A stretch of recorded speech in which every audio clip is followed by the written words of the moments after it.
Estamos aqui em mais um episódio do Bate Claquete. Hoje a gente vai ter a honra de conversar com a dona Ludmila Matos. Ave Maria, quanta honra, a honra é minha. Tudo bem, Ludmila? Tudo bem, com você? Tudo tranquilo, seja bem-vinda. Obrigada pelo convite. Ao Bate Claquete. Vamos lá, ansiosíssima, só nomes grandes aqui. Eu falei, gente, que honra imensa.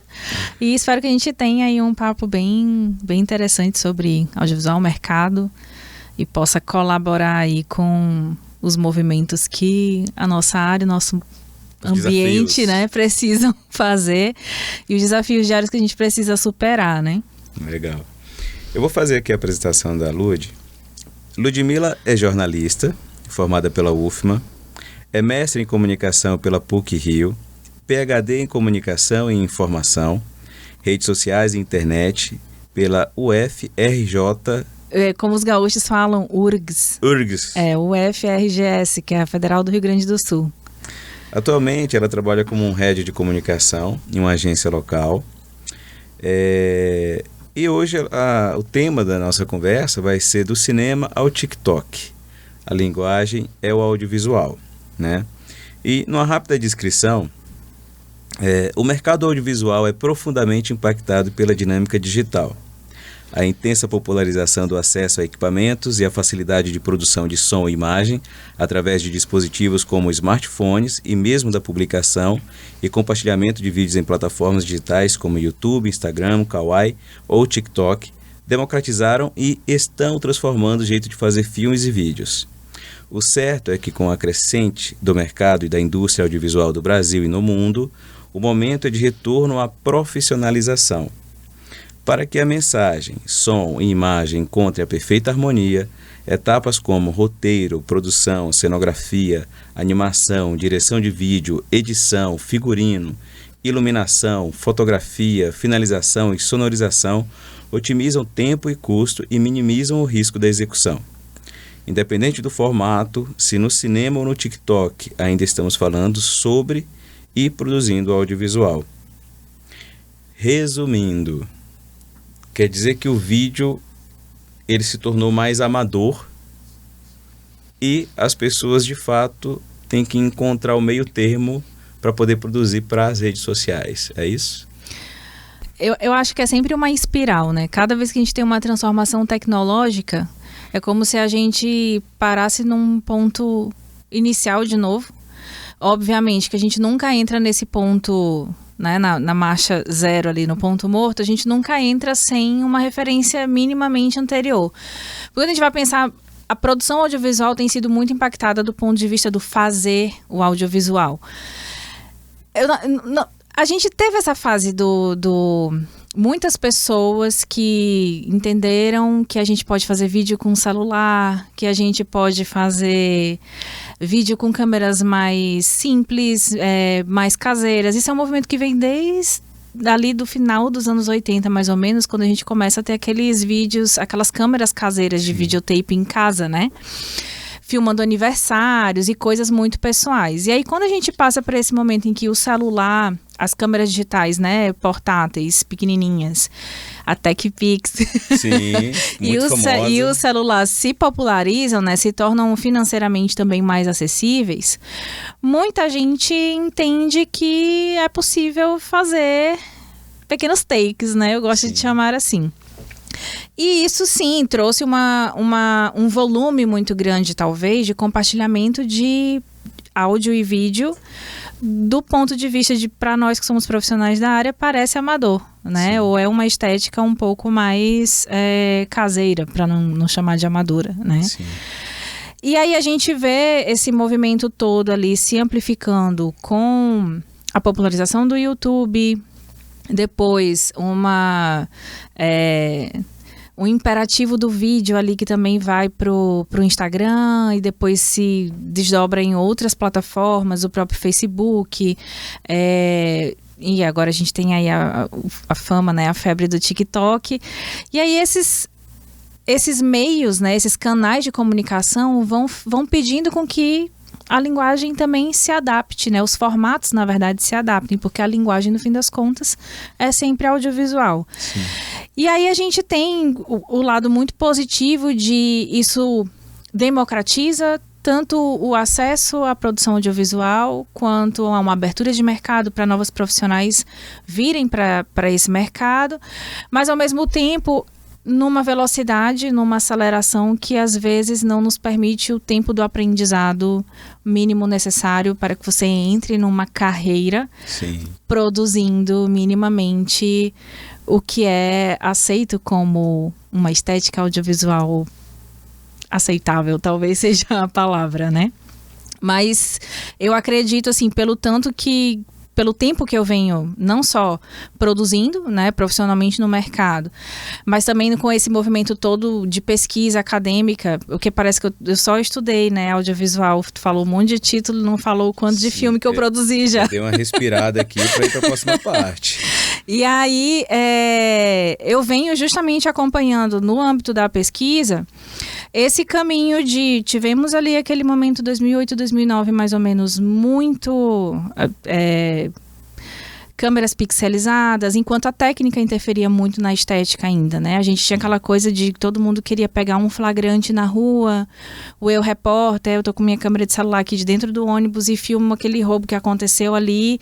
E aí isso foi, né, se transformando realmente numa coisa, meu Deus, a população inteira pode produzir filmes a partir do seu celular, vídeos a partir do seu celular. Foi quando os jornais, né, os grandes jornais no Brasil começaram realmente a utilizar a mídia para poder fazer parte da programação, sim, mesmo com a qualidade baixa. É o tema da minha dissertação de mestrado. Mesmo com a qualidade baixa, exatamente. E aí a gente via muito naquela época, você tinha uma imagem toda pixelizada em que mal se sabia o que estava acontecendo, né, na tela, mas os jornais estavam lá, pegavam esse material porque dava uma certa credibilidade, um certo factual. Sim. De tipo, os repórteres da redação nunca vão poder capturar aquilo ali com tanta agilidade quanto alguém que está ali na hora e viu acontecer.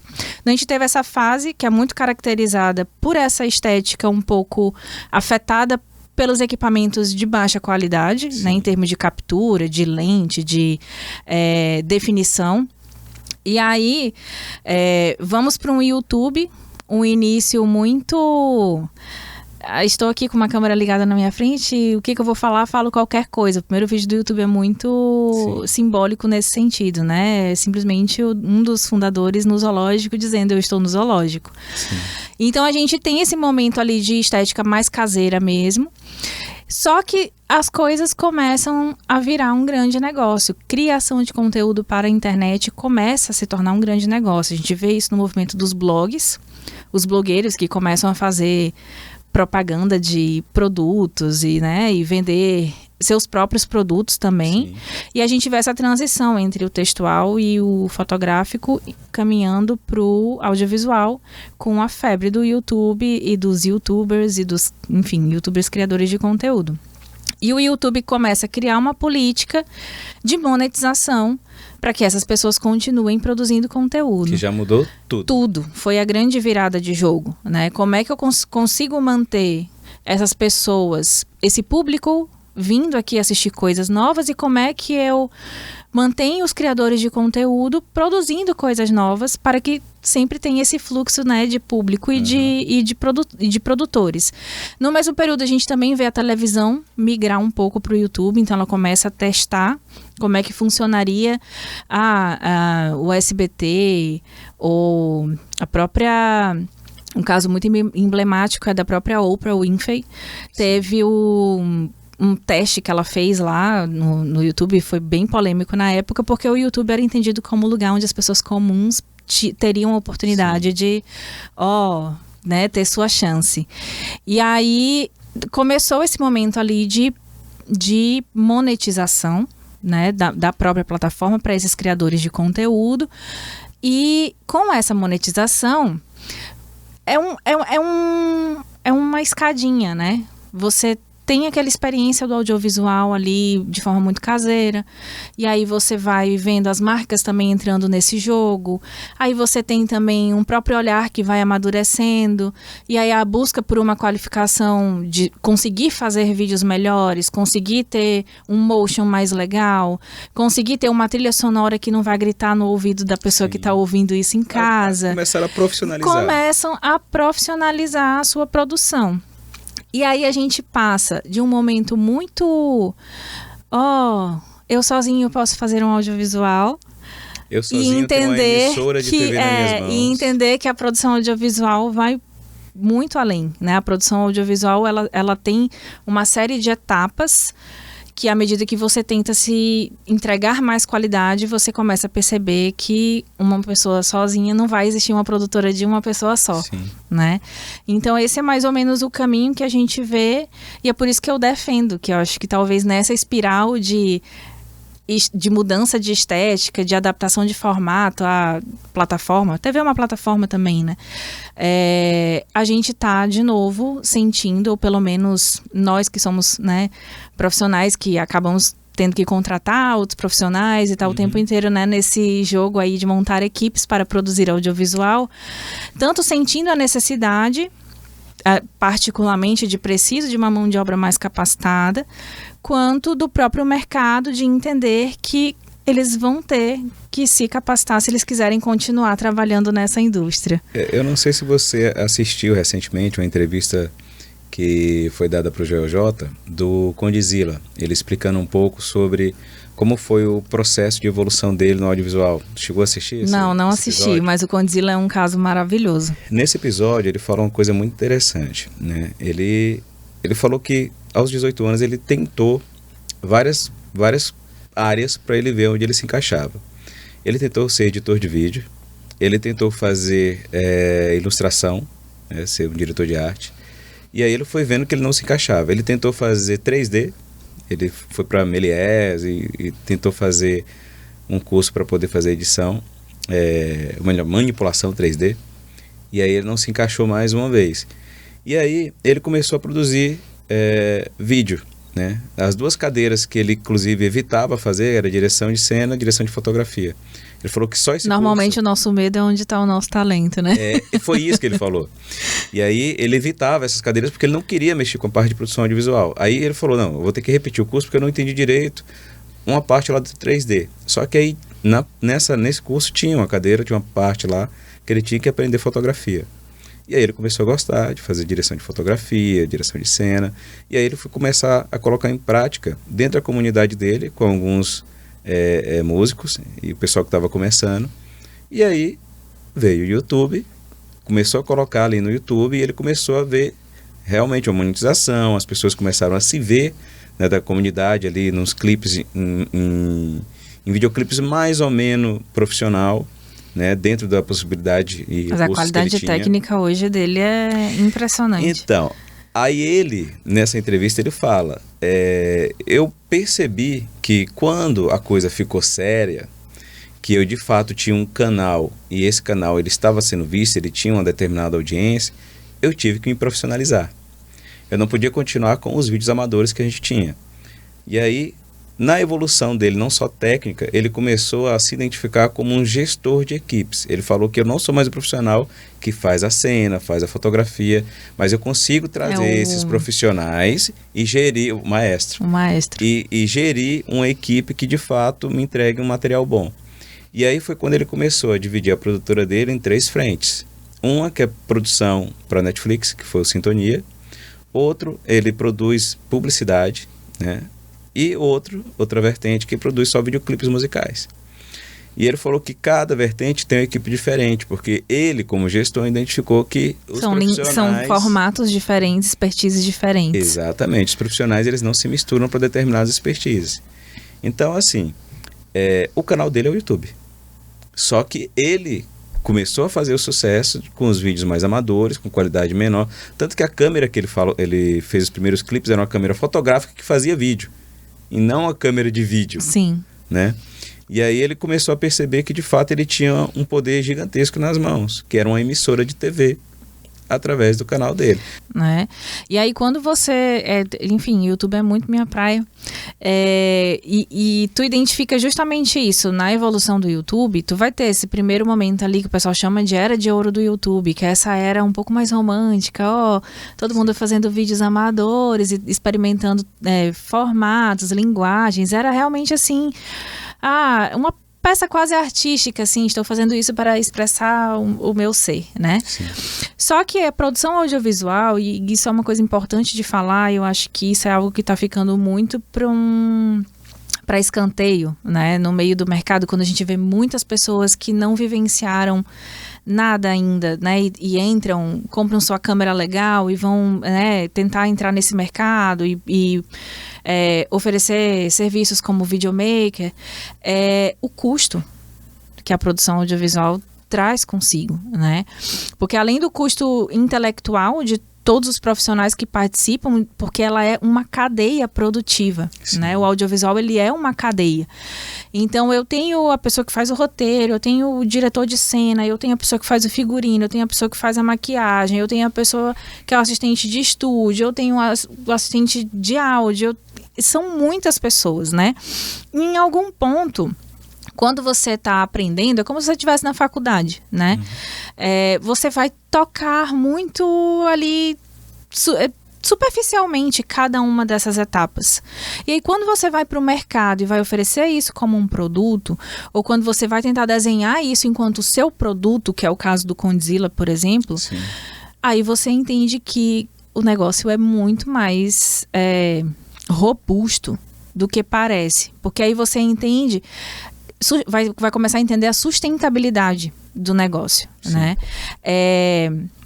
Eu já tive experiência com o YouTube, inclusive Centopeia foi, sim, parceira firme e forte aí, porque justamente eu comecei o YouTube com esse mindset eu falei que não ia falar mindset aqui, mas com esta mentalidade de que o YouTube é fácil. Mas por quê? Porque eu venho desde o comecinho do YouTube, então eu passei por todas as fases dele. Até a fase que eu cheguei, que era ali 2015, mais ou menos, 2013, e a gente já estava passando por esse processo de a grande febre dos criadores de conteúdo. O YouTube tinha uma escola de criadores, e aí a gente começou a falar de algoritmo, e começou a tentar entender como era que tinha que produzir para coisa, né? E aí, quando eu entendi que não era tão simples, até porque eu gravava gastronomia, então precisava do mínimo de ajuda possível, e realmente tive muita ajuda. Você tem que ter uma estrutura, você tem que ter um planejamento minimamente organizado para que a coisa aconteça. Senão, sim, o que acontece é que você vai até um pedaço e você perde o fôlego físico, mental e financeiro para levar essa iniciativa adiante, né? E aí, que foi o que a gente experimentou aqui na época do YouTube.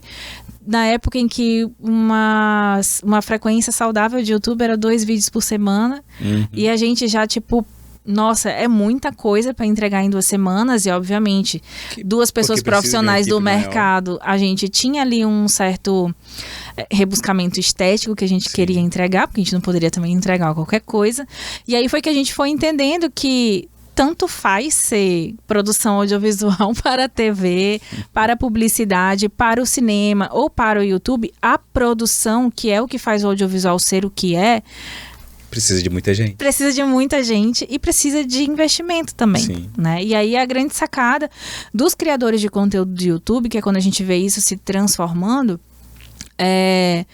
você vai ver um Felipe Castanhari, que eu gosto muito do trabalho dele, indo para o YouTube reclamar sobre o quanto o YouTube exige uma velocidade de produção que a equipe dele não tem capacidade de entregar na velocidade com que o algoritmo pede, né? Sim.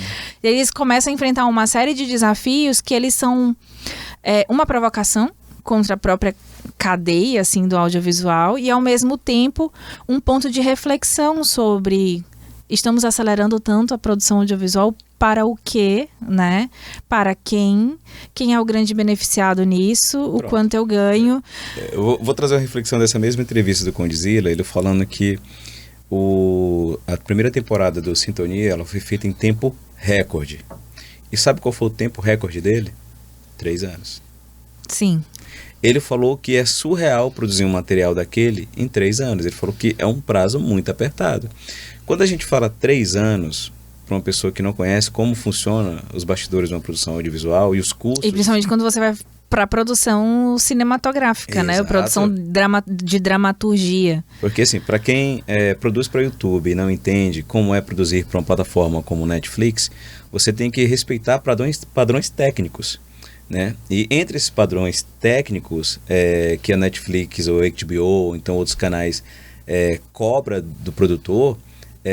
E a legislação cobra do distribuidor, né? Exato, tá o equipamento. E o equipamento que o Netflix cobra são câmeras que custam a partir de R$50 mil. E aí você começa a entender os valores por trás de uma produção de qualidade. Então, quando você vê o pessoal produzindo para o YouTube com seu próprio celular, sua própria câmera, ok.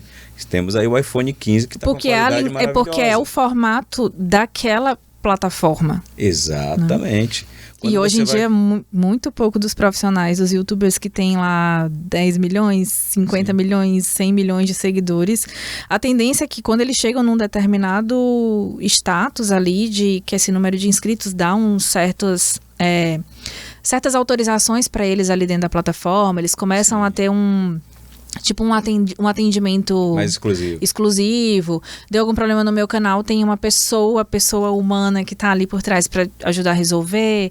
Aí Sim. tem a parte também dos ads, que enfim, tu começa a ter gerentes. É quando você começa a render para a plataforma, né? E a plataforma também render para você. Você começa a encher, a criar uma produtora. Uhum. A gente vai falar do PewDiePie, que até pouco tempo era o maior canal, agora ele perdeu... Agora não, há uns anos já ele perdeu para uma produtora de cinema indiana, que passou à frente dele em número de inscritos, mas até então ele foi o primeiro a alcançar 100 milhões de inscritos, né? O sueco. Sim. Super polêmico, inclusive. Ele, numa entrevista, falou que ele tinha 30 funcionários da produtora para produzir conteúdo para o YouTube, porque ele tinha conteúdo 24 horas rodando. Tipo, entrava um atrás do outro. Cara. E aí, quando a gente que é do audiovisual pensa 30 pessoas para manter um canal 24 horas no ar, é muito pouco. Porque, enfim, vamos pra Globo, gente. Olha a redação do Jornal Nacional, tem 30 pessoas, 50, Sim. né? Então, é muita gente. Vou dar um exemplo simples, já que mais cedo você citou a história do Aventuras Gastronômicas. Para você poder fazer um quadro, tipo o Rodrigo Hilbert faz ali numa cozinha. Mas vamos gravar numa fazenda lá, não sei aonde, e abrir o viado. A gente teve a experiência de tentar montar um projeto parecido uma vez, e a gente viu o tamanho da equipe que é para produzir um material que, para a gente que está assistindo, parece ser simples. A gente pode, não precisamos mencionar o cliente, Sim. mas a gente chegou a orçar um projeto parecido para um cliente.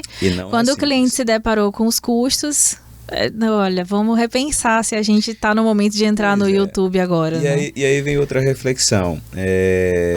A gente está chegando no momento que, de fato, as pessoas estão produzindo muito material de qualquer jeito. E aí o mercado ele tem que entender que existe uma divisão, não só pelo meio que vai ser divulgado esse vídeo, mas o objetivo, né, pelo Sim. qual esse vídeo vai ser produzido. E essa confusão que causa do videomaker que pode... Porque hoje tem muita gente que está produzindo com mobile mesmo, com celular. E aí, para você produzir com o celular, ele tem um custo. Para você produzir com uma câmera de cinema, tem outro completamente diferente, até porque a equipe é diferente. Só que na cabeça do empresário, do profissional, ele às vezes não entende, e isso é na prática, assim, que eu vejo no dia a dia, ele não entende a diferença. Se ele consegue fazer um vídeo com um iPhone 15, e bem mais barato, por que é tão caro produzir com essa câmera aqui? Para eu poder explicar que essa câmera ela precisa de um diretor de cena, um diretor de fotografia, um foquista, um assistente, uma maquiadora. 5 pessoas para fazer a câmera. Literalmente rodar, mas é isso, né? E aí o que me preocupa, na verdade, nisso, gente, é o caminho que a percepção estética está fazendo, sabe? A gente tem gerações que elas conhecem o audiovisual pela tela do TikTok. Sim. né? A tela do TikTok, o TikTok ele é tão nocivo, a gente estava falando há pouco, que ele é proibido na maioria dos países, né? Porque ele afeta de forma absurda a cognição, que é literalmente a forma como a gente interpreta o mundo, né? E aí você vai ter uma geração que entra por audio, ela começa a consumir audiovisual a partir de uma estética completamente deformada, né? Deformada, eu acho que é uma palavra, talvez possa parecer pesada, mas é literalmente isso, assim, eu custo a entender o porquê da gente chegar neste momento, e aí, assim, é uma crítica que eu faço às Big Techs, não faz parte da minha personalidade, não tem como, do quanto a tecnologia ou as empresas de tecnologia, elas estão adentrando outras áreas técnicas sem o menor know-how técnico dessas áreas, né? Então, ela chega lá e traz um negócio disruptivo para o mundo da hotelaria.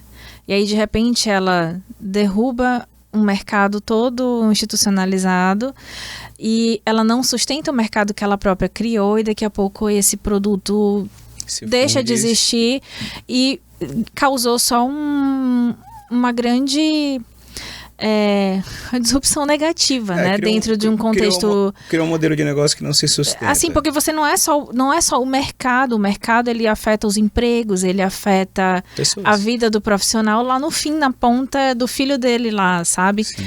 Cara, a gente tem aí mais ou menos 200 anos de cinema, né? A TV vem depois do cinema, ela aprende com o cinema. Ela aprende com o cinema e depois ela cria o seu próprio modo, mas ela tá sempre ali naquele link, né? E eu acho que os profissionais de cinema, de televisão, têm uma certa ânsia por uma autossuperação estética, técnica, de formato, de conteúdo, né? Eu acho que tem uma coisa que às vezes a gente fica assim, porque a televisão tá antiga, porque a universidade também tá antiga, mas no fim das contas... Os formatos, né? Eu acho que essas plataformas mais clássicas, para não chamar de antigas, têm uma função social muito importante na formação do caráter desse profissional, né? Existem várias coisas para além, assim, é todo um composto de impacto que essa cadeia profissional gera no mundo, e não só no mundo de quem trabalha no campo do audiovisual, mas no mundo de quem consome audiovisual, né? Então, a gente tem legislações, a gente tem a televisão, ela tem dentro, enfim, se você for olhar a legislação de televisão no mundo inteiro, a televisão, ela tem um pressuposto mínimo básico de educar e informar com responsabilidade a sociedade. E aí, por exemplo... Mas é um pressuposto mínimo. A gente demonizava a televisão e aí a gente vê um TikTok entrando na vida das pessoas.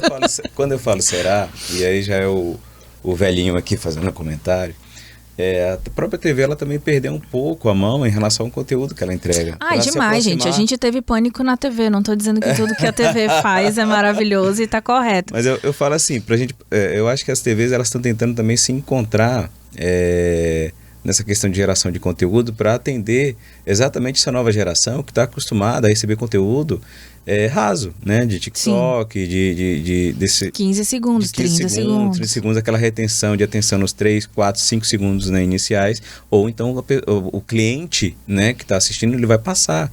Então você tem que prender a atenção dele ali para que aquele produtor, influenciador, ele possa reter essa atenção. Ele tem que fazer as coisas mais esdrúxulas possíveis para poder chamar a atenção. Ou a gente cai no campo de, tipo, agora a gente tem tido a tendência da volta do surrealismo, né? Tipo, numa estética muito fora do que a gente é acostumado a ver como realidade, para chocar, e aí a gente, de tanto chocar, começa a deixar a percepção mesmo meio flat, assim, meio chapada. Tipo, daqui a pouco as pessoas não têm mais sensação nenhuma olhando para um vídeo. Vamos lá. Como empresário do audiovisual, né, dono de produtora, obviamente que eu vejo com bons olhos o avanço das IAs, né, as inteligências artificiais, mas também eu fico um pouco cético em relação até onde isso, como você colocou, vai provocar um problema não só nas empresas, mas lá na ponta, né, de várias pessoas que vivem do audiovisual. Por exemplo, uma ferramenta que ela está sendo bem polêmica em relação à produção de audiovisual é Sora, correto? Eu confesso que é assustador o que ela já está criando. E ela está no início, está no começo. Quando eu vejo uma inteligência artificial criar um vídeo, né, que nele já contém uma mínima noção de fotografia, luz, sombra, texturas, que era algo completamente artesanal e manual para a gente poder fazer num programa 3D, por exemplo, ela está fazendo através de texto. Quando eu vejo isso acontecendo, qual a minha preocupação como empresário do audiovisual? Preciso mudar de profissão urgente. Mas, brincadeiras à parte, a verdade é que esse tipo de inteligência artificial produzindo vídeo, ele pode criar, e aí eu tenho que concordar com o Elon Musk, ele pode criar um desemprego em massa na produção audiovisual e no cinema. O cinema, é tido como a sétima arte há não sei quanto tempo já, ele vai passar por um sério teste, né? E em que sentido é isso? Vou te falar duas tecnologias que eu vi que estão avançando pro cinema, Hollywood. Isso o próprio Black Mirror já explorou em um dos episódios.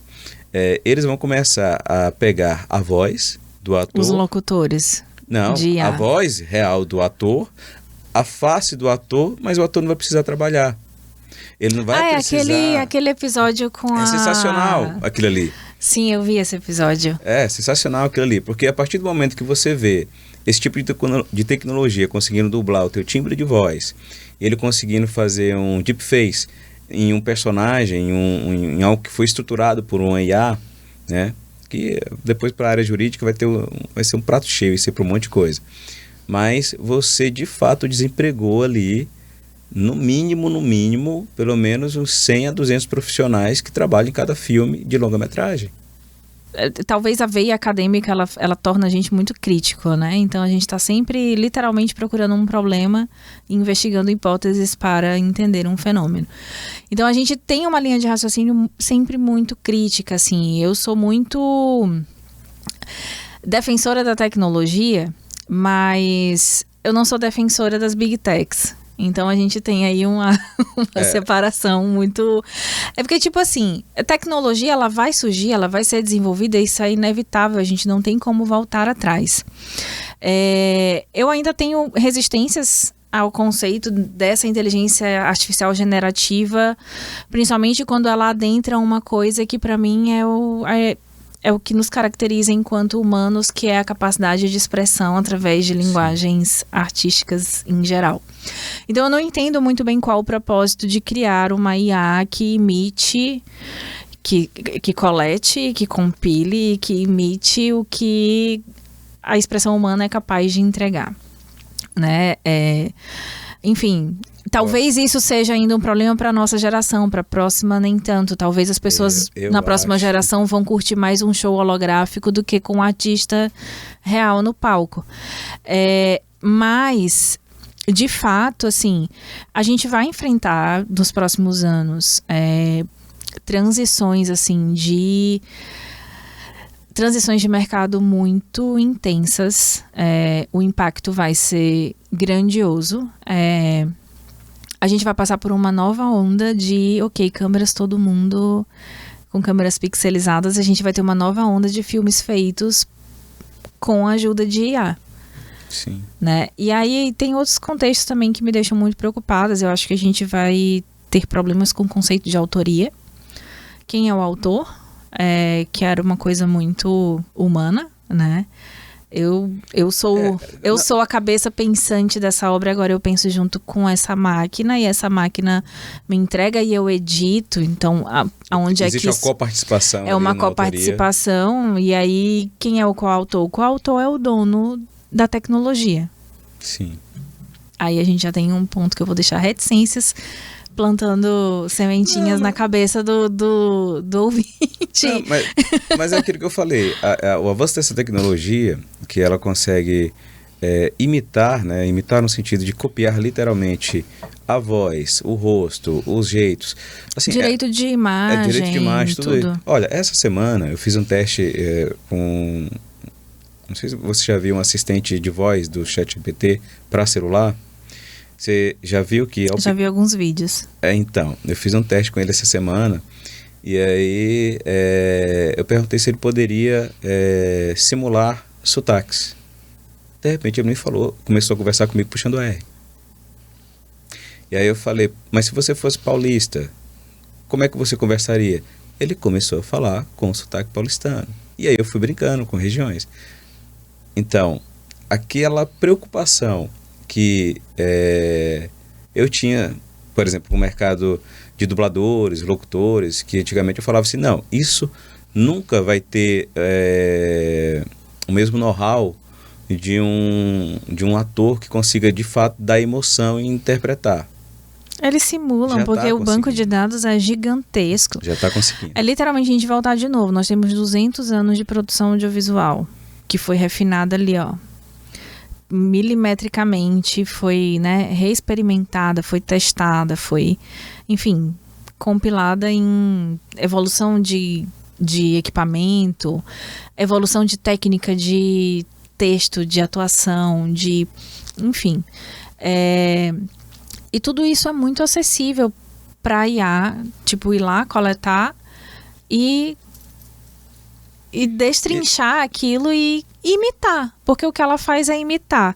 E aí, de novo, a gente vem na coisa da autoria. E a base de dados é porque alguém criou, né? A base de dados é porque alguém criou. Mas o ponto é que eu não sou, assim, eu já fui muito otimista em relação a tecnologias, assim, e hoje eu continuo sendo otimista em relação às soluções tecnológicas. O que me preocupa mesmo é quem é o dono dessa solução. Sim. E aí, ok, estamos criando e temos toda uma responsabilidade. Não temos responsabilidade social para o impacto que isso vai gerar a médio e longo prazo nas cadeias produtivas, assim. Então, isso, sim, é uma preocupação muito intensa que eu tenho. E, enfim, por outro lado, né, qual vai ser o lugar da arte? Isso é uma discussão também que tem acontecido muito, assim, dentro do campo acadêmico, do campo artístico também. Qual o papel do artista, né? Qual o papel de nós também que somos aí profissionais da indústria criativa? Temos que esperar, não dá para ficar fazendo porque, assim, quando a gente fala previsões do futuro, assim, que haverá um impacto, haverá. Acho que a gente vai passar por uma nova dimensão de estética. Sim. E aí a gente vai ver as coisas muito mais plastificadas, muito mais surrealistas. E aí isso, enfim, a médio e longo prazo acho que vai mexer um pouco com a nossa percepção de realidade, deepfake, todas essas soluções aí que podem, enfim. Eu nunca entendi muito bem qual é o objetivo positivo do deepfake, mas... Não, E eu acho que esse ano, inclusive, e é um pouco da nossa área, a gente vai ter ano de eleições aí, né? E nossa, a festa vai ser... Recentemente a gente teve 2 eleições já, né? A Argentina e outra que foi muito utilizado a inteligência artificial. Está gerando muitos processos, inclusive, por conta do uso descontrolado dessas inteligências artificiais. Não tem legislação, né? Eu virei uma grande defensora da legislação. Eu já fui, vamos todo mundo ser livres. E hoje eu falei, gente, isso precisa de regulação urgente. Se não tiver lei, vira anarquia, literalmente em tudo, né? E aí, a partir do momento que você começa a pegar a voz, a imagem de um candidato e coloca ele num vídeo falando coisas que ele não falou, e você usa isso de fato numa campanha política... É a pós-verdade, né? Então tem que ter um limite para tudo. E a gente ultrapassou, né, esse limite do que é real, do que é fake, e a gente está chegando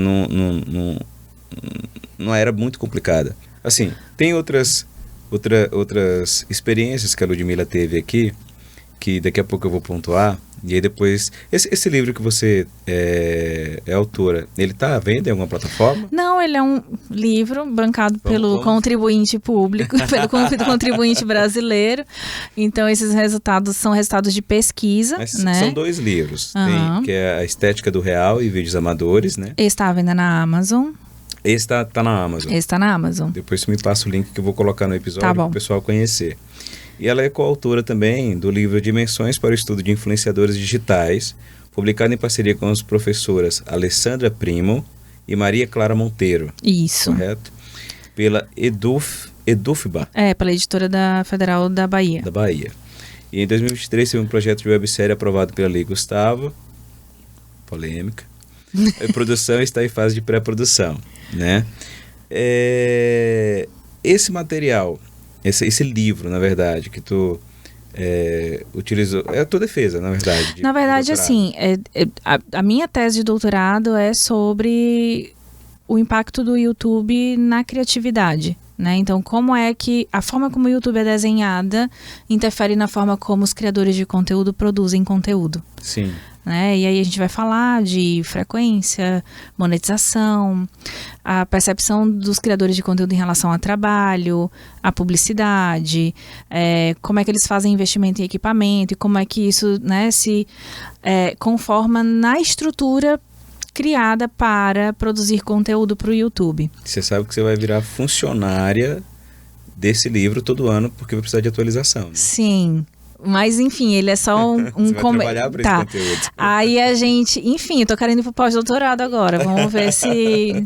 Enfim, estamos aí na batalha fazendo vários contatos para estender essa pesquisa, né? Porque, assim, eu descobri vários pontos, né, de interesse ali, que cada ponto desse pode virar uma nova pesquisa. Então, eu preciso ter um grande laboratório para continuar mantendo isso não só atualizado, como acompanhando mesmo a transformação, que a plataforma é viva, né? Então, e o Dimensões, ele é uma junção, assim, algumas partes da minha tese com partes enfim, de estudos da professora Alessandra e da professora Maria Clara, falando dos vários aspectos que estão ao redor do mundo do mercado de influência digital.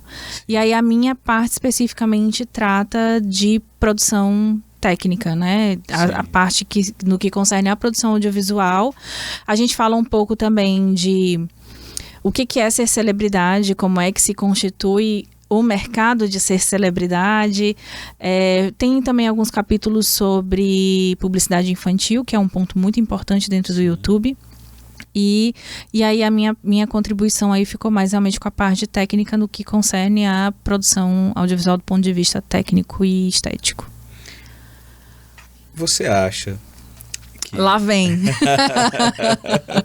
Você acha que com toda essa evolução tecnológica e essa produção audiovisual, que ela, de fato, para poder ter uma linguagem melhor, ela tem que ser mais profissionalizada para as redes sociais, até porque vira um business, um negócio.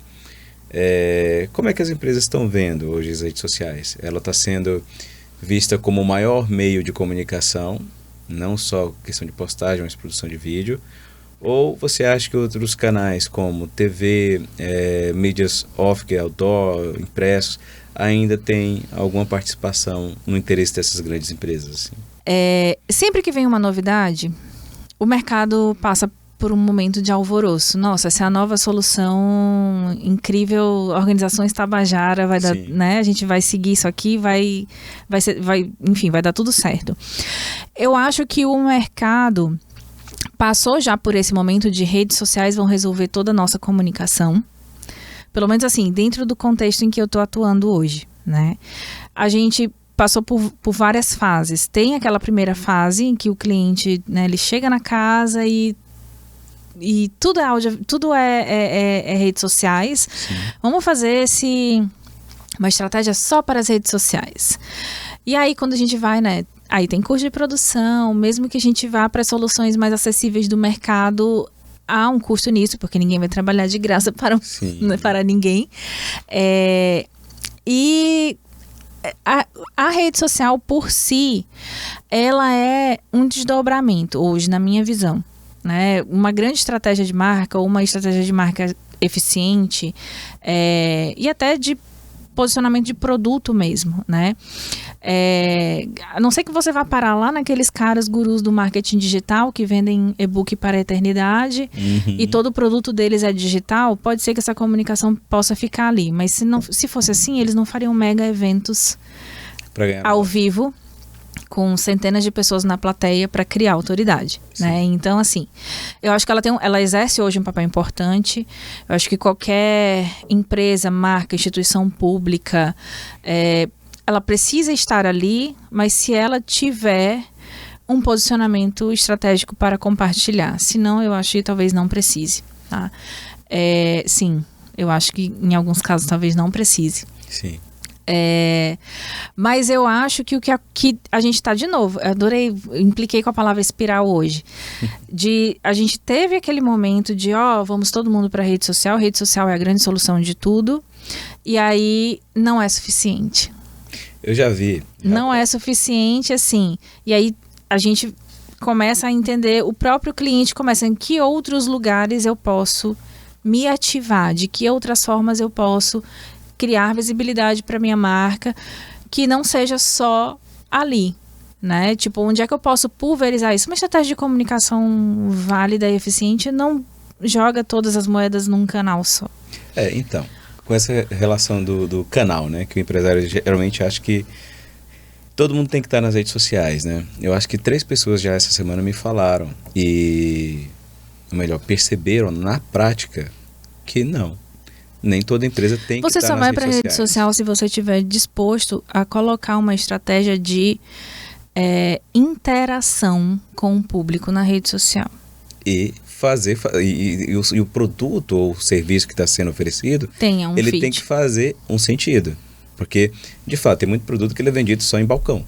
Sim. E aí você espera que a pessoa entre na sua loja e vá fazer você ganhar dinheiro vendendo aquele produto. E você se você for para a rede social nesse sentido, você tem um objetivo que é awareness, é reconhecimento de marca, não é conversão de venda. E aí são esses... Exatamente. O porquê que eu estou fazendo essa comunicação, para onde, para falar com quem, por quê, que às vezes é um exercício que não é feito. Né? O pessoal só quer estar nas redes sociais, mas ele não sabe por quê, não tem objetivo. E como ele vai fazer essa estratégia de comunicação funcionar depois que ele está lá dentro. Porque o pessoal anda muito chamando de estratégia e na verdade a gente está falando de tática, né? Sim. E aí, tipo, porque eu quero um post assim, isso não é estratégia, isso é tática. Né? A estratégia ela é muito maior, ela é muito mais complexa, ela é porque vender nas redes sociais é diferente de estar nas redes sociais. Exatamente. Né? E aí parece que se tu não vende algo, não tem por que estar lá, mas depende. Reforço de marca. Qual é o teu objetivo, qual é o teu produto, qual é o teu público, é outro ponto importante. E às vezes, enfim, foi vendido, né? Foi muito, assim, amplamente vendido esse conceito de você tem R$5 para anunciar, vai dar certo. Olha, eu não vou dizer que não vai dar certo, mas R$5, só R$5, não vai resolver o teu problema. Assim, se tu chegar a algum objetivo com R$5 de anúncio num promover, num post, é complicado. E quando a gente vai para uma estrutura um pouco mais organizada mesmo, de mecanismo de comunicação, aí você vai entender que você precisa ter verbas do mesmo jeito que você tem em outros canais, né? Sim. A televisão, óbvio, é muito cara, mas se você não souber como você está usando esse dinheiro ali... Porque, assim, a vantagem das redes sociais é que, de fato, você tem como nichar, como configurar, como... de fato procurar o público do interesse daquele teu produto ou serviço que você oferece. A TV, ela de fato é uma mídia massificada, é uma mídia de massa, onde você alcança todos os públicos, inclusive aquele que você não quer alcançar. Não está nem idade para consumir o produto ou serviço que você tem. Só que cada uma, eu acho que ela de fato tem um objetivo de acordo com o cliente.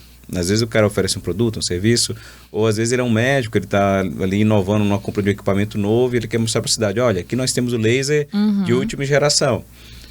Na TV, de fato, não vai ser para todo o público, mas a TV ainda tem um poder muito grande de persuasão, né? Porque ela entra sem pedir licença.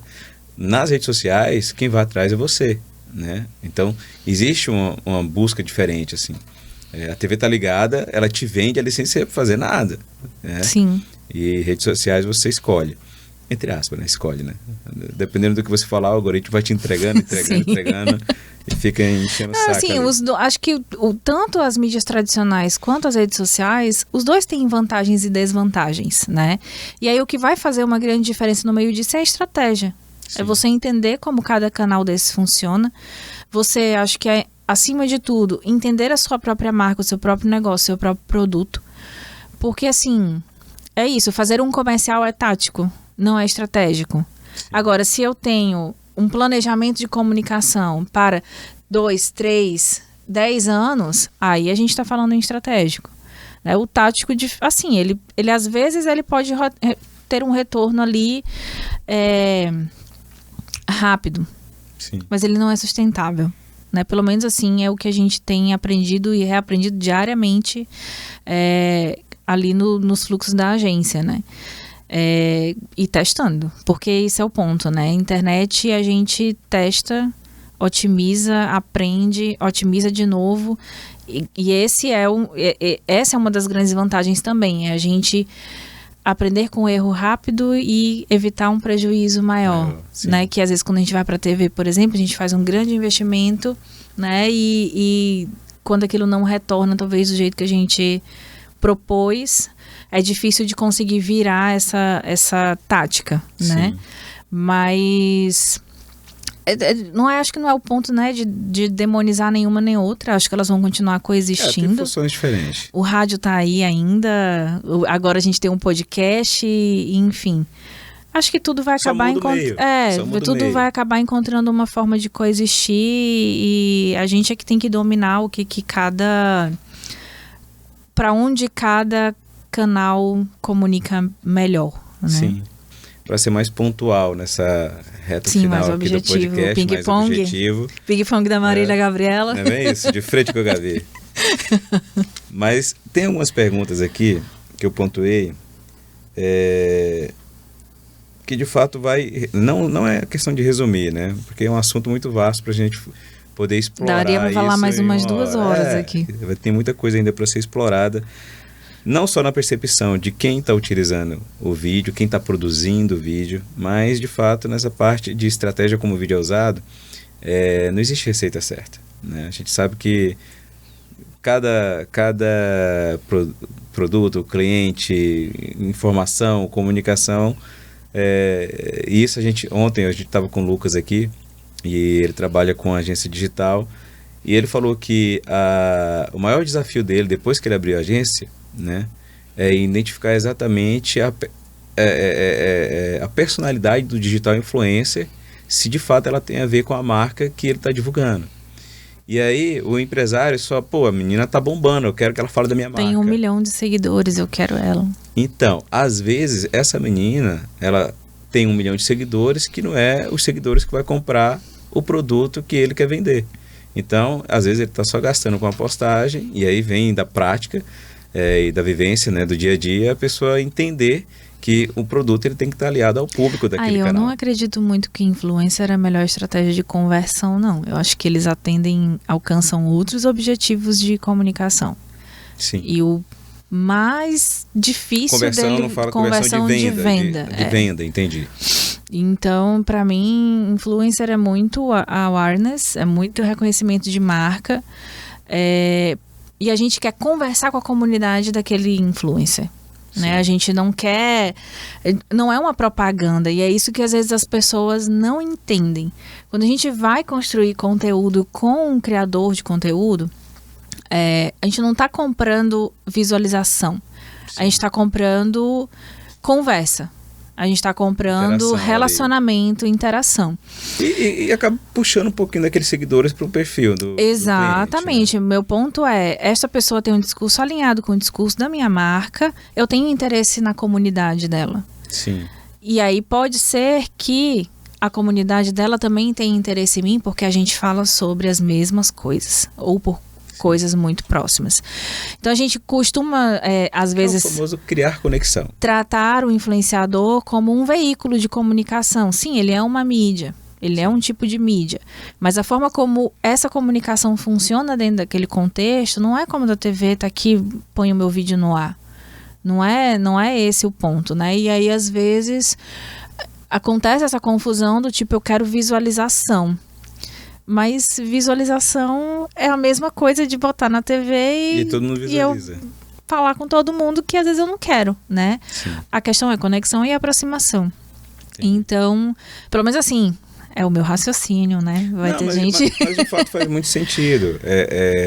Assim, eu só espero que através dessa nossa conversa e dos outros podcasts que a gente tem gravado aqui, o empresário que de fato procura profissionais da comunicação para poder trabalhar com as marcas, né, e produtos que eles querem de fato oferecer para o mercado, eles entendam que não é mágica. É estratégia, é médio e longo prazo. E é persistência. E persistência. Você tem uma rotina e presença ali nas redes sociais para que de fato seu produto, ou sua marca, ou seu know-how, ou sua autoridade, ela seja reconhecida, né, por determinados grupos e nichos, porque, como você colocou, são comunidades. Então, tem determinada comunidade que vai ter interesse no teu produto ou serviço, e você tem que entender que não é toda influência que vai fazer essa conexão acontecer. E a gente tem tido, assim, a gente trabalha diariamente com isso, né? Estratégia de conteúdo com marcas em parcerias com influenciadores é uma coisa muito presente no nosso dia a dia. A gente tem muito esse cuidado a respeito do fit, né? Do encaixe ali realmente entre a linha editorial do influenciador e a linha editorial da marca. Sim. E vai ter... O que a gente vê? Quanto maior o influenciador, menor tem sido o resultado dele quando a gente fala em engajamento. Recente agora, a gente teve uma contratação de vários influencers para uma campanha de um cliente que eu não vou revelar o nome. Sim, sim. E o influenciador mais caro, que era o que tinha mais seguidores, foi o que teve menor e, assim, envolvimento da comunidade dele com o produto, com o que estava sendo conversado, com a conversa. Que no fim das contas é isso, sabe? Esse foi um flop gigantesco, a gente ficou super assim, mas foi uma exigência do cliente ter um influenciador grande. E a gente olha, talvez não seja por aí, mas, né, negociações. Mas olha só que interessante, nesse ponto que tu colocou agora. Ao conversar com esse outro amigo nosso, que é o Lucas, ele falou que os melhores resultados estão nos nano-influenciadores. Nano e micro. Porque são os que ainda têm comunidade, são os que ainda conversam. Quando você vai para um Whindersson Nunes, que tem milhões e milhões de seguidores, uma Juliette... Já misturou muito o público. Eles já são celebridades, eles têm a audiência de uma TV local, né?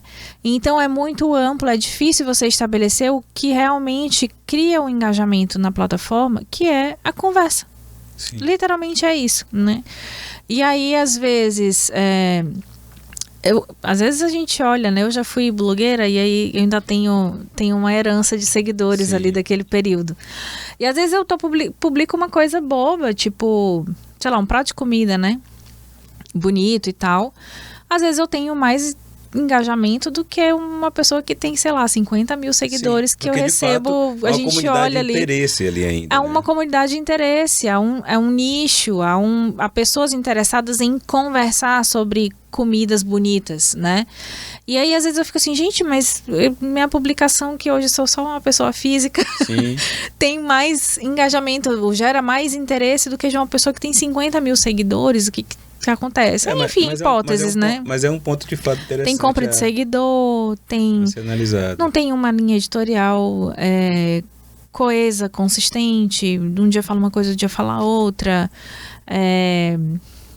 Enfim, eu tenho tido uma tendência a separar criador de conteúdo de influenciador. Sim. O influenciador tem muito seguidor, a tendência dele é virar uma espécie de classificados, e o perfil é só anúncio. O criador não, ele tem uma persona, ele tem uma personalidade, ele tem algo que ele quer dizer, ele cria um conteúdo independente dele estar sendo patrocinado ou não. E o patrocínio entra em algum momento ali, né? Um bom exemplo, esse menino, conhece? Pfizer. Por exemplo, para mim ele é um criador de conteúdo. Ele faz o conteúdo dele, ele tem a linha editorial dele, que é política mesmo, social, muito consciente. E quando acontecem as coisas que ele discorda, ele vai lá e mete um roteirozão e faz o personagem dele. E ao mesmo tempo ele tá lá, veio a Colgate, eu tô fazendo também pra Colgate. Entendeu? Mas ele tem uma linha de conteúdo, independente de se ele tem um patrocinador ou não para aquele conteúdo. Que, na verdade, né, as redações de jornalismo já a linha editorial, né? Que já você tem que manter ali um nível. É o mínimo de coesão com a persona da sua marca, né? Sim. Mas é isso. Vamos lá para as perguntas? Vamos. Como as etapas de produção audiovisual, como roteiro, produção, nossa, ele pegou a pior, direção e edição se adaptam ao ambiente digital. Deixa eu, assim, antes de tu responder, é só para explicar também essa minha pergunta. Hoje em dia, principalmente para o pessoal que está assistindo, não só do audiovisual, videomakers, né, a polêmica dos filmmakers, mas enfim. Nem contamos essa anedota, né? Depois a gente comenta. O que acontece? Tem muita produtora, tem muita agência digital, tem um pessoal que de fato está com a câmera na mão, o celular na mão e a ideia na cabeça, e às vezes nem a ideia na cabeça e filma, é verdade, edita e posta. E aí o pessoal esquece que para você poder fazer um planejamento em uma comunicação de uma empresa, você precisa de fato planejar e não só executar, né? Eu acho que planejamento é a grande palavra do audiovisual. Sim. E o que acontece? Essa pergunta aqui ela é muito interessante porque ela fala de processos. E tem muita gente esquecendo que para você poder ter uma comunicação boa, e eu não falo só do ponto de vista de qualidade do vídeo, mas o conteúdo do vídeo, ele tem que ter todo esse processo. Roteiro, produção, direção, edição. E como que isso vai se adaptar ao ambiente digital? Já que está tendo um retrocesso nessa produção? Boa pergunta. Não sei se eu tenho uma resposta. Por isso que eu falei, nossa, ele foi na única pergunta que eu fiquei meio assim de responder. Mas, como eu disse, é uma reinvenção. E, à medida que você experimenta a produção audiovisual, sem ter nenhum contexto anterior, à medida que esse volume de produção vai aumentando, é inevitável que você instintivamente comece a tentar organizar as coisas, né? O que é um roteiro? O roteiro é uma organização de ideias. O que essas ideias? Sei lá, eu vou ter um texto que eu vou falar, que vai ter uma locução, ou, sei lá, eu vou precisar providenciar 2 canecas para cima da mesa onde eu vou gravar.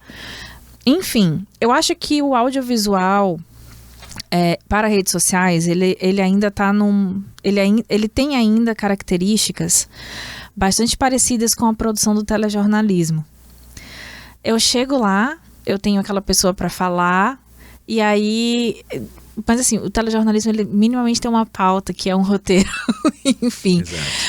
Tudo bem, o telejornalismo, ele tem uma coisa depois. Você vai lá, você tem uma pauta que é um direcional, é um grande tema sobre... Você tem perguntas, tem informações sobre dados, enfim, para conversar com alguém ou para produzir a sua matéria. Você vai para a rua, você coleta imagens, depois você volta para a redação e você escreve o roteiro, né? Vai escrever o off, vai, enfim, encaixar o quebra-cabeça.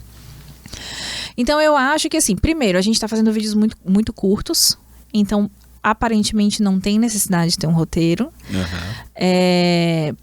Até que você precise produzir 10, 20 vídeos por dia, mesmo eles sendo curtos. E aí você tem que, né, minimamente organizar as coisas. A gente tem também um contexto de... enfim, é muito polêmico. Inclusive, meu perfil no TikTok chama Millennial Pose. Que nós millennials precisamos organizar o pensamento porque a nossa cabeça ainda funciona numa narrativa, ela precisa de uma narrativa que faça sentido, com começo, meio e fim. Não vou entrar tanto nessa filosofia aqui. A tendência é que em algum momento você tenha que estruturar, mesmo que você não sente para escrever o roteiro, eu tenho visto, pelo menos no TikTok, uma tendência de vídeos editados.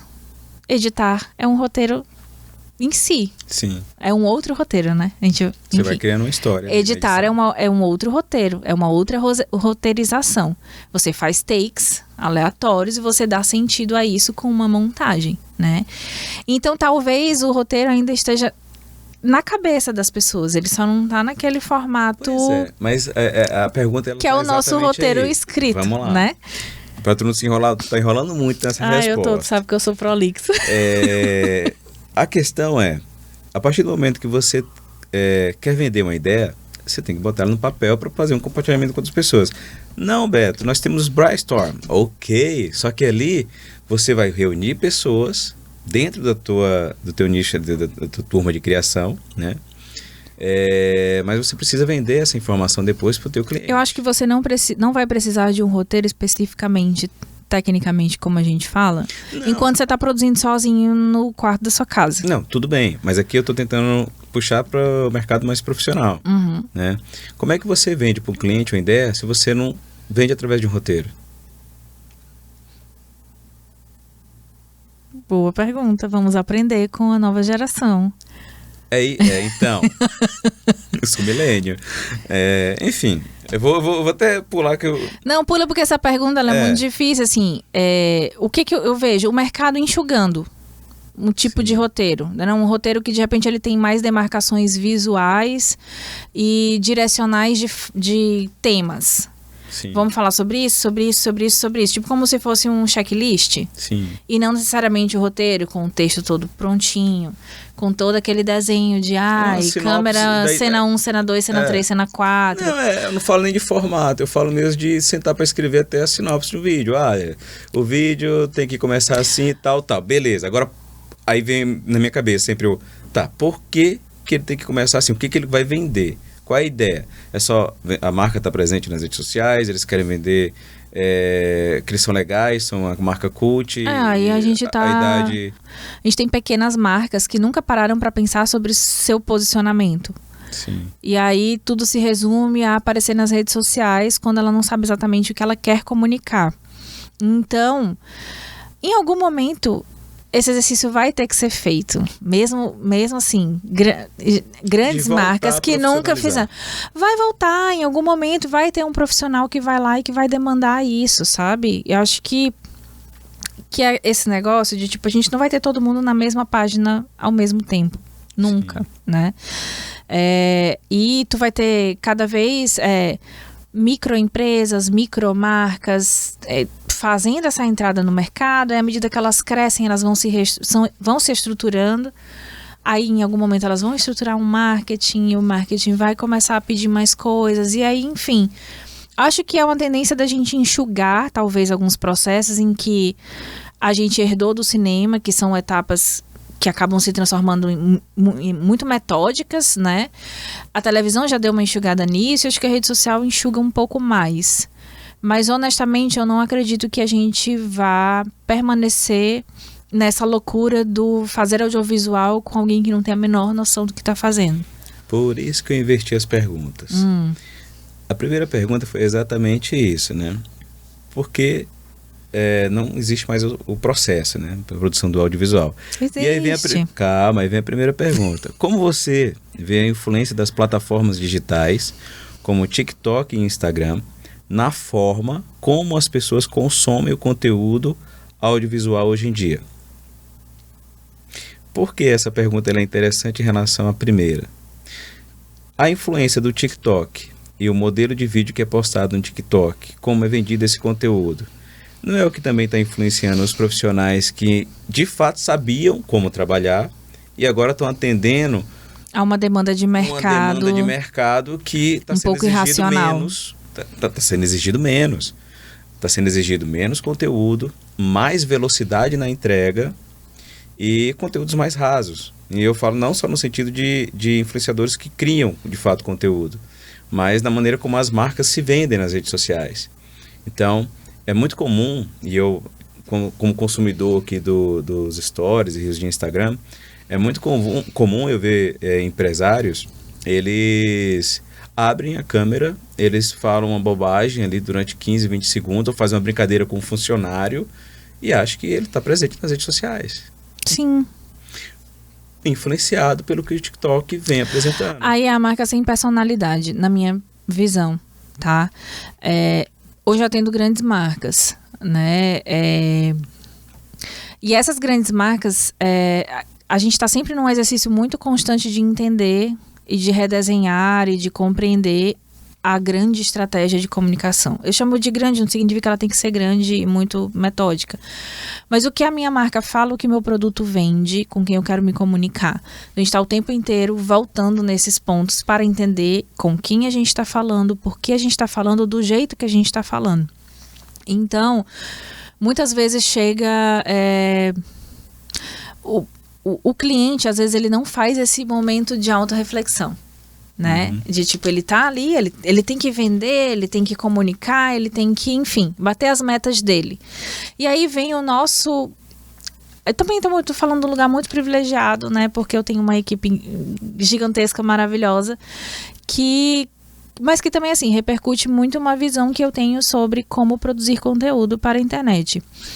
Não adianta você produzir centenas de conteúdos que não vão trazer nenhum retorno positivo para a marca, ou que vão colocar em risco a exposição da marca, porque produzir como influenciador é uma coisa, e aí eu acho que as marcas começam a entender isso. Você ser influenciador, criador de conteúdo para a internet, isso ser o seu negócio, é uma coisa.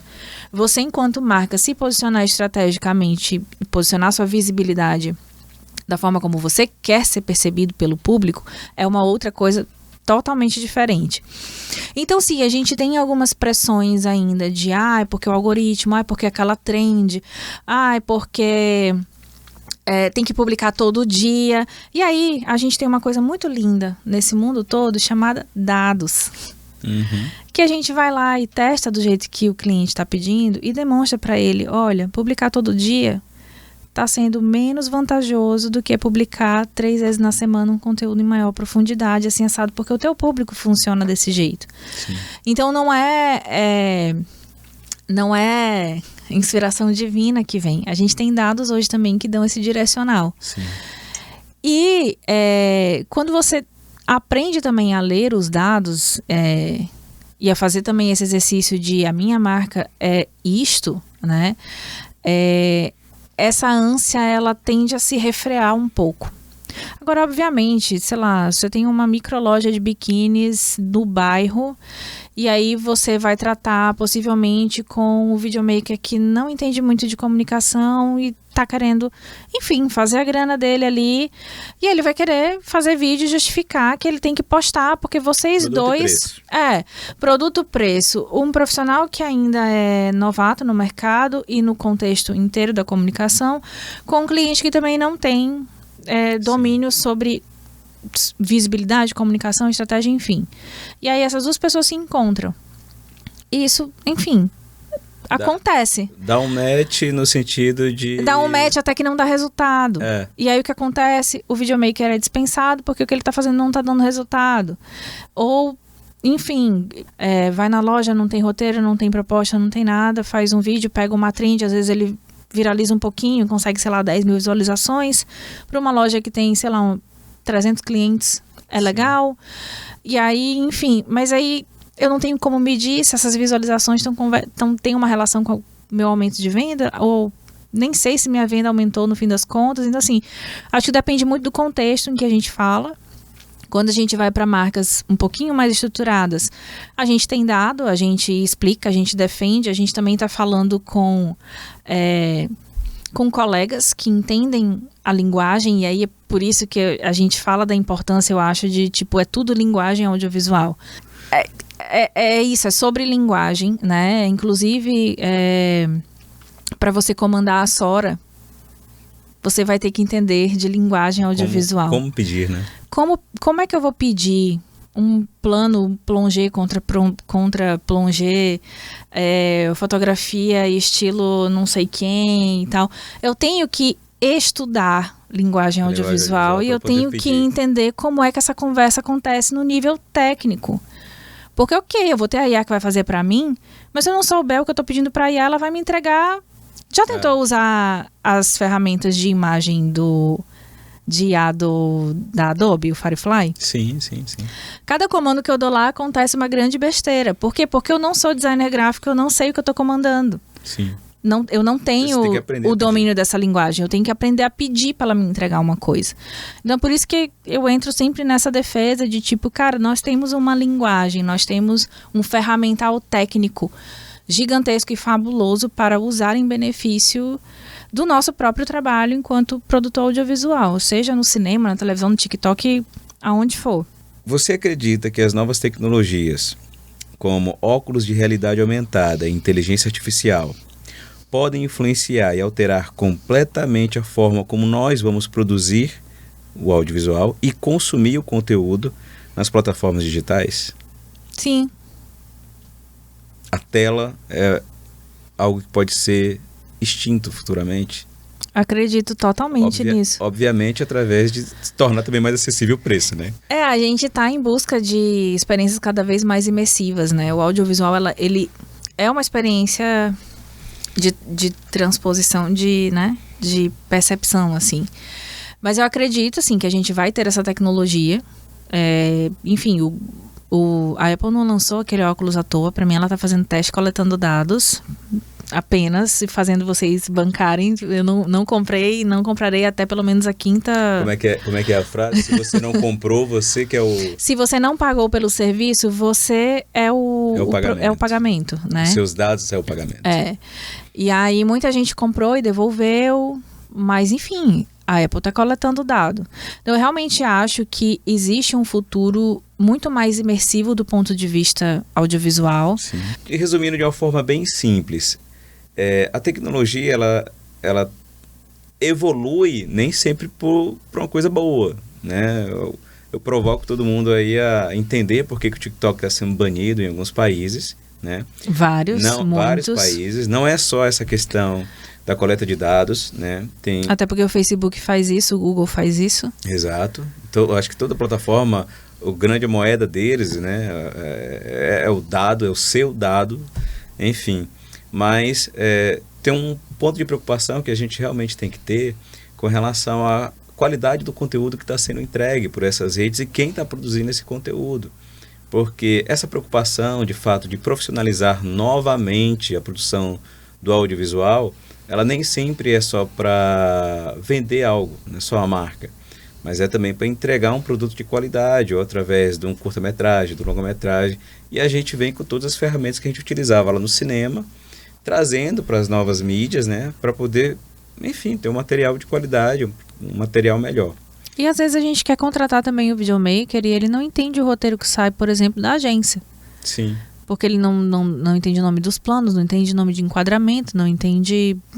Enfim. Então, falta uma curiosidade do pessoal que está com a câmera na mão e a ideia na cabeça, entender um pouco de história, de teoria, mas eu tenho para ir para frente, né? Uma sensação de que esse pessoal que não tem muita curiosidade, que vira meio que uma metralhadora de fazer take, né?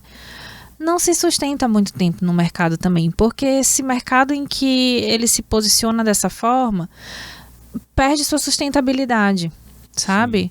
Até porque a falta de resultado desses vídeos vai ficar todo mundo muito igual. Fica todo mundo muito igual, as marcas amadurecem, né? As estruturas de negócio amadurecem, e aí essa pessoa fica deslocada, ao invés dela amadurecer para entrar no mercado e ampliar o seu potencial de atuação, né? Ela acaba, se aventurou e por ali ficou, né? Eu acredito muito nisso, assim, a gente acompanha... eu não tô com a mão na massa hoje, assim, até tô, porque, né, tô produzindo para a Lei Paulo Gustavo, mas a gente acaba observando que isso acontece. O videomaker que você trabalhou hoje, ano que vem ele não tá mais. Não, vendi minha câmera, não tô mais fazendo. Eu já vi muito isso. E aí, por outro lado, tu tem o videomaker que começou assim, a menina Lawande, que faz os clipes da Amy, nossa, Sim. Começou guerrilha zona, assim, e daí do nada, pô, a menina desenvolveu uma estética, assim, absurda. Tá fazendo cinema já e, enfim, é sobre carreira também, né? Existe um mercado, você tem a possibilidade de experimentá-lo, se profissionalizar e entrar com força. Sim. Ou você simplesmente experimentou, não se identificou, não deu certo, seu negócio não fluiu e vem outros depois, né? Mas enfim, é renovação de mercado.